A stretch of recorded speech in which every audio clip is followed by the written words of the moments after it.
2021년 9월 27일 월요일 새벽 본문 말씀은 출애굽기 21장 12절에서 36절 말씀입니다. 사람을 쳐 죽인 자는 반드시 죽일 것이나 만일 사람이 고의적으로 한 것이 아니라 나 하나님이 사람을 그의 손에 넘긴 것이면 내가 그를 위하여 한 곳을 정하리니 그 사람이 그리로 도망할 것이며 사람이 그의 이웃을 고의로 죽였으면 너는 그를 내 제단에서라도 잡아내려 죽일지니라. 자기 아버지나 어머니를 치는 자는 반드시 죽일지니라. 사람을 납치한 자가 그 사람을 팔았든지 자기 수하에 두었든지 그를 반드시 죽일지니라. 자기의 아버지나 어머니를 저주하는 자는 반드시 죽일지니라. 사람이 서로 싸우다가 하나가 돌이나 주먹으로 그의 상대방을 쳤으나 그가 죽지 않고 자리에 누웠다가 지팡이를 짚고 일어나 걸으면 그를 친 자가 형벌은 면하되 그가 내 손해를 배상하고 그가 완치되게 할 것이니라. 사람이 매로 그 남종이나 여종을 쳐서 당장에 죽으면 반드시 형벌을 받으려니와 그가 하루나 이틀을 연명하며 형벌을 면하리니 그는 상전의 재산임이라. 사람이 서로 싸우다가 임신한 여인을 쳐서 낙태하게 하였으나 다른 해가 없으면 그 남편의 청구대로 반드시 벌금을 내되 재판장의 판결을 따라 낼 것이니라. 그러나 다른 해가 있으면 갚되 생명은 생명으로, 눈은 눈으로, 이는 이로, 손은 손으로, 발은 발로, 된 것은 된 것으로, 상하게 한 것은 상함으로, 때린 것은 때림으로 갚을지니라.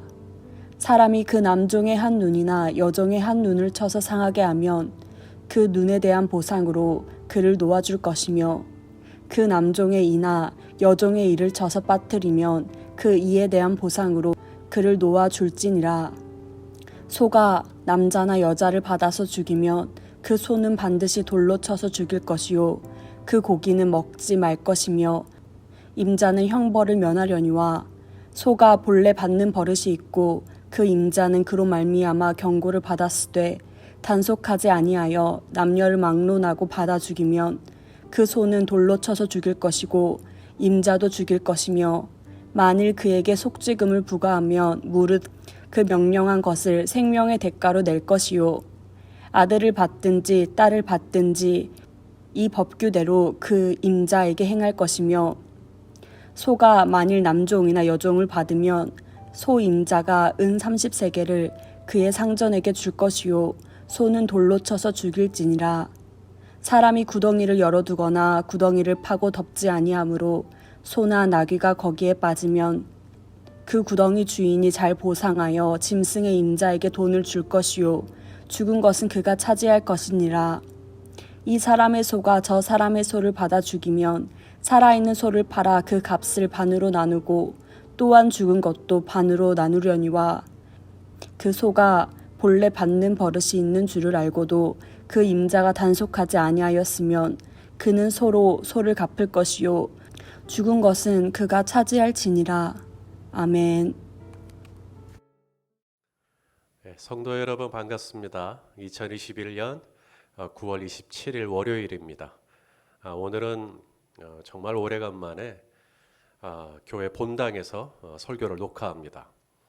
코로나19 방역 지침을 준수하여서 설교를 녹화하기 때문에 마스크를 벗고 지금 녹화하고 있습니다. 어차피 이 본당에 지금 아무도 없으니까요. 마스크를 벗고 좀 더 또렷한 발음과 또 목소리로 이렇게 말씀을 전할 수 있게 돼서 참 감사하게 생각합니다. 오늘 하루도 또 하나님이 우리 성도님들보다 앞서 가시고 또 그 하나님의 인도하심을 또 잘 받으시는 귀하고 복된 날 되시기를 진심으로 바라겠습니다. 오늘 함께 나눌 말씀의 제목은 구별된 라이프 스타일입니다. 지금 이스라엘이 이 광야의 여정 중에 있죠. 어디로 가고 있죠? 젖과 꿀이 흐르는 약속의 땅, 가나안으로 지금 가고 있습니다. 한두 명이 아닙니다. 약 200만 명에 육박하는 굉장히 많은 사람들이 지금 광야를 통과하여 지금 가나안으로 가고 있습니다. 가나안에 가면 아무도 없을까요? 아니죠. 가나안에는 이미 토착민, 원주민들이 있습니다. 헷 족속, 기르가스 족속, 가나안 족속, 아모리 족속, 브리스 족속, 히위 족속, 여부스 족속 등 7족속이 이미 그 땅에 터를 잡고 살고 있습니다. 그런데 그들은 이제 이스라엘 백성들에게 자신들의 땅을 이제 줘야 합니다. 내어줘야 합니다. 왜 그랬을까요? 그들이 숫자가 적어서 아니면 그들이 힘이 약해서 그들이 무기가 빈약해서 아닙니다. 아시는 대로 이 가나안 땅을 정탐했던 이 정탐꾼들이 가나안 원주민들의 신장이나 그들이 살고 있는 성읍이나 이런 걸 보고 뭐라 그랬죠? 우리는 그들에 비하면 메뚜기와 같다 그랬습니다. 이 가나안 원주민들은 거인들입니다. 그들이 살고 있는 성읍은 견고했고요. 여리고성 같은 경우는 이중벽으로 되어 있었고요. 철기 문화를 가지고 있었고요. 그들의 군대는 강했습니다. 그런데도 이 가나안 땅은 이스라엘 백성들에게 내어 주어야 했습니다. 왜요? 딱 하나, 바로 이 가나안 원주민들의 죄 때문이라고 성경은 말씀합니다. 자, 우리 레위기 18장 24절 25절 우리 한번 같이 읽겠습니다. 시작. 너희는 이 모든 일로 스스로 더럽히지 말라. 내가 너희 앞에서 쫓아내는 족속들이 이 모든 일로 말미암아 더러워졌고 그 땅도 더러워졌으므로 내가 그 악으로 말미암아 벌하고 그 땅도 스스로 그 주민을 토하여 내느니라. 자, 왜 땅이 그들을 토하여 낸다고요? 그 악으로 말미암아, 죄 때문이라는 겁니다. 이제 그 앞에 보면 문맥의 그 앞에 보면 이제 죄들이 쭉 나오는데요. 그 죄들 때문에 이 가나안 원주민들이 그렇게 강했지만 힘이 있었지만 땅이 그들을 토해내고 이스라엘 백성들이 가나안 땅에 들어와 살게 되었다는 것입니다. 그러므로 이제 가나안에 들어가게 될 이스라엘 백성들, 이 가나안에 들어가게 될 이스라엘 백성들에게 하나님이 원하시는 것은 뭘까요? 바로 가나안 원주민들이 행했던 죄를 반복하지 않는 거죠. 그것을 거룩이라고 말합니다. 가나안 땅에 살지만 가나안 땅에 살고 있는 사람들과 구별된 라이프 스타일을 갖기를 원하시는 것이죠. 그게 바로 거룩이죠. 그래서 하나님은 이 시내산에서 이스라엘 백성들에게 법을 주신 겁니다. 가나안 원주민들과는 차별되는 삶의 방식으로서의 법이죠. 그래서 너희는 이렇게 살아라, 이렇게 살아라라고 주신 이 율법을 지금 이스라엘 백성들이 받고 있는 것입니다. 저는 오늘 본문 말씀을 좀 묵상하면서 하나님께서 이 가나안 땅에 살고 있지만 이 가나안 땅의 사람들과는 구별된 이 거룩한 라이프 스타일로서 내가 어떻게 살기를 원하시나 이 부분을 좀 묵상을 좀 했는데요. 첫째는 부모와의 관계입니다. 오늘 본문이 시작되는 12절부터 17절까지 보시면 사형에 해당하는 4가지의 죄가 나옵니다. 첫째는 다른 사람을 때려서 죽인 사람. 다른 사람을 때려서 죽인 사람 사형입니다.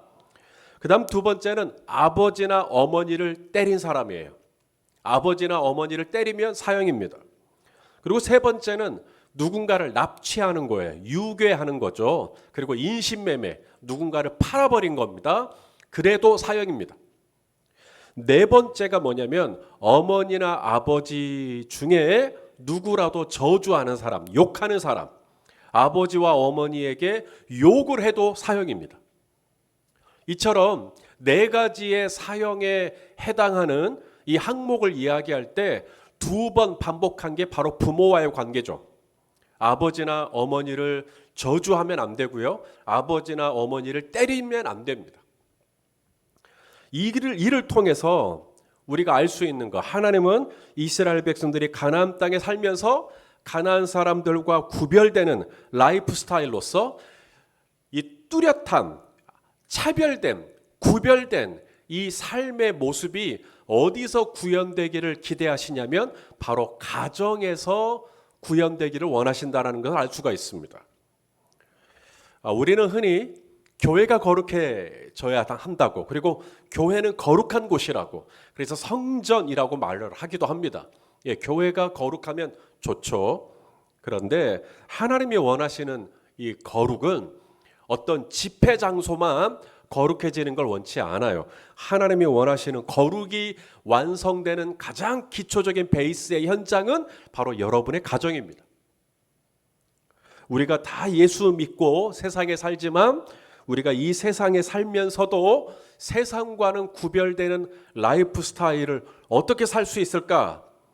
일주일에 한번 교회당에 가면, 혹은 온라인으로 접속해 예배를 드리고, 자동차 뒷좌석에 항상 성경책 한 권 정도는 비치해 두고, 기독교 방송이나 극동 방송을 듣고, 또 스티커를 뒤에 부착해 놓고, 물론 그렇게 구별된 모습을 보이는 것도 의미가 있을 수 있겠지만, 무엇보다도 우리가 이 가나안과 같은 세상에 살면서 이 가나안 사람들과 구별되는 삶의 양식, 곧 어머니, 아버지, 그리고 내 아들과 내 딸에게 내가 어떻게 대하고 있는가, 바로 이 가정 안에서 이 거룩한 라이프 스타일이 구현되기를 우리 하나님은 원하시는 것이죠.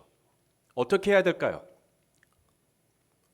바로 가정 안에서 서로를 존중해 주는 것입니다. 아내는 남편을, 그리고 남편도 아내를 연약한 사람인 줄로 알고 존중해 주며, 부모는 자녀를, 그리고 자녀도 부모님을 존중해 주는 것입니다. 바로 이것이 하나님이 이 가나안 땅에 들어가게 될 이스라엘 백성들에게 이제 가나안 땅에 들어가면 어떠한 삶을 살기를 원할까? 첫 번째가 바로 가정 안에서의 거룩한 라이프 스타일을 살기를 원하신다라는 것을 우리가 알 수가 있습니다. 그 다음 두 번째입니다. 하나님은 이스라엘 백성들이 가나안 땅에 들어가서 첫째, 이 부모와의 관계에서, 혹은 이 가정 안에서 내 혈육과의 관계에서 내가 어떻게 하느냐, 이게 첫 번째라면, 두 번째는 이제 다른 사람과의 관계입니다. 다른 사람과의, 특히 나보다 약한 사람, 혹은 나보다 좀 지위가 낮은 사람, 나보다 조금 배우지 못한 사람, 나보다 덜 가진 사람, 이런 사람들을 어떻게 대할 거냐, 바로 거기에서 가나안 원주민들과 구별되기를 원하신다는 거죠. 오늘 본문에 보니까 종들이 나옵니다. 여러분, 종, 노예, 당시 사회적으로 가장 천대시 받는, 그렇죠? 낮은 계급의 사람들입니다. 바로 이 종들을 주인이 때린 거예요. 근데 주인이 종들을 때렸는데 종이 죽어버렸어요. 맞아가지고. 그러면 그 주인은 어떻게 해야 되죠? 예, 성경에 오늘 하나님이 법을 주십니다. 그 주인도 책임을 물어야 된다. 종을 때렸는데 종이 죽어버렸으면 그 종을 때린 것에 대한 형벌을 주인이 받도록 해야 한다라고 말씀하십니다. 자, 20절 말씀입니다. 사람이 매로 그 남종이나 여종을 쳐서 당장에 죽으면 반드시 형벌을 받으려니와. 예. 당시의 종은요, 주인이 때렸는데 죽으면 어느 누구도 거기에 책임지지 않아요. 왜냐하면 종은 인격이 없어요. 종은 그냥 소유물일 뿐입니다. 그냥 오늘 썼다가 내일 버려도 할 말이 없는 거예요. 농기구의 그냥 한 일부분일 뿐이에요. 그게 종입니다. 사실 오늘 본문 21절에도 그런 말씀이 나와요. 그가 하루나 이틀을 연명하면 형벌을 면하리니 그는 상전의 재산이다. 종은 상전의 재산, 상전의 소유일 뿐입니다. 가나안 문화 안에서 종은 인격이 없어요. 종은 가치가 없습니다. 그래서 그 종이 죽으면 어느 누구도 책임을 묻지도 않고 또 형벌을 받지도 않는데, 하나님은 법으로 반드시 형벌을 받으라고 말씀하십니다. 이건 뭘 의미할까요? 가나안 땅에 살지만 가나안 사람들과 구별되게 이 종들을 존중히 여겨주는 겁니다. 부모를 존중히 여겨주고 가족을 존중히 여겨주고 더 나아가 사회적인 약자죠. 종들을 존중히 여겨주는 거죠. 나보다 낮은 사람을 존중히 여겨주는 겁니다. 바로 이것이 하나님이 이스라엘 백성들이 가나안 땅에 들어가면 이렇게 살기를 원하는 라이프 스타일입니다. 가족은 가족대로 존중히 여겨주고, 약자는 또 약자대로, 약하니까, 나보다 나이가 어리니까, 나보다 경험이 부족하니까, 나보다 아는 것이 조금 부족할 수 있으니까 그분들을 존중히 여겨주는 거예요.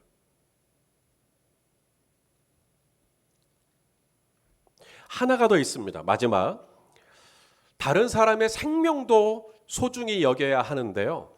이제 가나안 땅에 들어가서 살게 되면 가나안 사람들과 구별된 거룩한 라이프 스타일로서 다른 사람의 생명뿐만 아니라 다른 사람이 가지고 있는 소유, 다른 사람이 가지고 있는 물질에 대해서도 소중히 여겨줄 줄 알아야 된다. 이것이 바로 라이프 스타일입니다.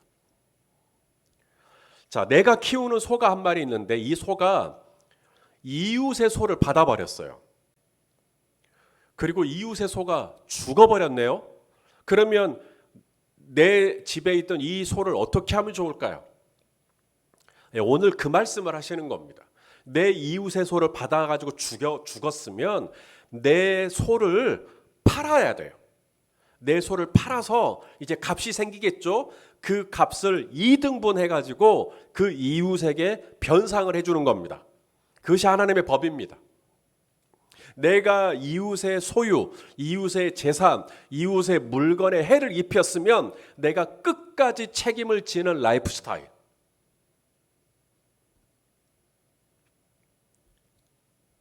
자, 오늘 본문 35절입니다. 이 사람의 소가 저 사람의 소를 받아 죽이면 살아있는 소를 팔아 그 값을 반으로 나누고 또한 죽은 것도 반으로 나누려니와. 하나님께서 이제 가나안 땅에 들어가 살게 될 이스라엘 백성들에게 요구하는 라이프 스타일, 첫 번째 뭐죠? 끝까지 책임지는 자세입니다. 이것도 참 좋은 하나님의 백성다운 삶의 자세죠. 내가 잘못한 것이 있으면 내가 배상하고 내가 끝까지 책임지는 성실한 자세 말입니다. 그 다음 두 번째가 뭡니까? 내가 가진 소가 중하다면 내 이웃의 소도 중한 줄 알아야 되는 거예요. 이 라이프 스타일을 갖는 겁니다. 내가 가지고 있는 것만 소중한 게 아니라 이웃이 가지고 있는 것도 소중한 줄로 알고 아껴주는 거죠. 바로 이러한 라이프 스타일을 살기를 원하시는 것입니다. 자, 이스라엘 백성들은 이제 가나안 땅에 들어갑니다. 하나님이 약속하신 땅이기 때문에 이스라엘 백성들은 그 땅에 들어갑니다.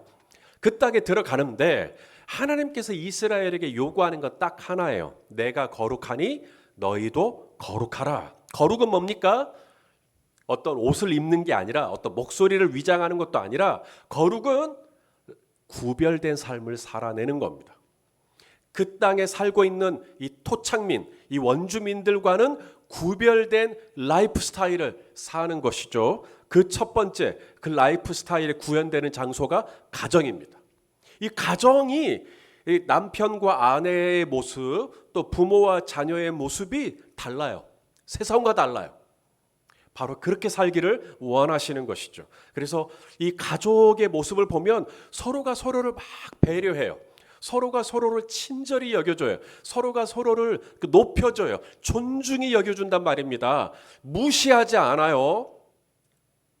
함부로 하지 않습니다. 홀대하지 않습니다. 가나안 사람들과 달라요. 권위적이지도 않고요. 서로가 아주 젠틀하고 가족 안에서 이 엄마의 의견도 충분히 반영되고 가장 어린 막내의 의견도 충분히 반영되고 너무나 이 문화가 좋은 거죠. 서로가 서로를 이렇게 배려해주는 아름다운 문화가 있습니다. 그 다음 두 번째, 사회적인 약자입니다. 나보다 작은 사람, 나보다 약한 사람에 대해서 함부로 하지 않습니다. 나보다 어리다고 해서 말 함부로 하고, 나보다 부족하다고 해서 뭐 이렇게 함부로 지적하고 비난하고 그러지 않아요. 사회적인 약자라도 보호해 주는 거죠. 그런 라이프 스타일, 나보다 어리지만 존대 써주고, 그런 어떤 라이프 스타일을 갖는 것이죠. 세 번째가 뭐죠? 다른 사람이 가지고 있는 소유. 여러분, 황금률이 있잖아요. 내가 대접받고 싶은 대로 남을 대접하는 거. 그 황금률이 이웃의 소유에도 적용됩니다. 내가 가진 것이 귀한 줄 아는 것처럼 남이 가진 것도 소중히 여겨주는 자세. 황금률의 연장선상에 있다고 생각합니다. 그러므로 사랑하시는 성도 여러분, 오늘 이 하루 내가 이제 가나안 땅에 살잖아요. 가나안 땅에서 내 가정이 있고, 가나안 땅에 내 직장이 있고, 가나안 땅에 내 일터가 있잖아요. 여기서 내가 어떻게 살기를 주님은 원하시는가? 거룩한 삶을 살기를 원하시는 것이죠. 그 거룩한 삶이 이루어지는 가장 기본적인 단위는 가정이고요. 그리고 이웃에게 가서는 나보다 약한 사람을 내가 배려해주는 젠틀함이 있는 것이고요. 그리고 다른 사람이 가진 소유, 여러분, 다른 사람이 가진 소유 중에 시간도 들어갑니다. 그분과 했던 약속을 잘 지키는 것도, 그분이 가지고 있는 시간을 내가 잘 지켜주는 것도 포함된다고 볼 수가 있습니다. 그래서 내가 가진 것만 소중한 게 아니라 남이 가진 것도 소중히 여겨줄 줄 아는 그런 매너를, 라이프 스타일을 구현함으로 오늘 이 하루도 하나님이 원하시는, 기뻐하시는 거룩한 삶을 사는 하루가 되시기를 예수님의 이름으로 축원합니다. 기도하겠습니다. 존귀하신 아버지 하나님, 가나안을 목전에 둔 이스라엘 백성들이 그 땅에 살고 있던 일곱 족속과는 구별되는 거룩한 삶을 주여 살기를 원하시는 그 마음을 오늘 묵상했습니다. 주님, 우리가 가정에서, 그리고 일터에서, 그리고 이웃과의 관계에서 우리가 하나님이 원하시는 그 거룩한 라이프 스타일을 구현할 수 있도록 주님, 오늘 이 하루도 우리 한 사람 한 사람을 붙들어 주시고 인도하여 주시옵소서. 예수님의 이름으로 기도하옵나이다. 아멘.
주십시오.